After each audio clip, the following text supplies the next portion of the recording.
To deposit money into your Trading 212 account, follow these simple steps. Open the Trading 212 app or website. Open the Trading 212 app on your smartphone or visit the Trading 212 website on your computer.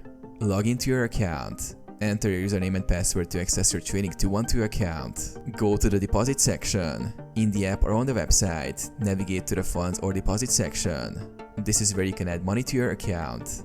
Select payment method. Choose your preferred payment method. Trading 212 supports various methods such as bank transfer, debit or credit card, PayPal, Skrill. Select the one that suits you best. Enter deposit amount. Enter the amount you wish to deposit into your Trading 212 account. Be aware of any minimum deposit requirements for certain payment methods. Complete the transaction. Follow the prompts to complete the payment. Depending on the method, you may be redirected to a payment provider or asked to confirm the transaction. Funds available.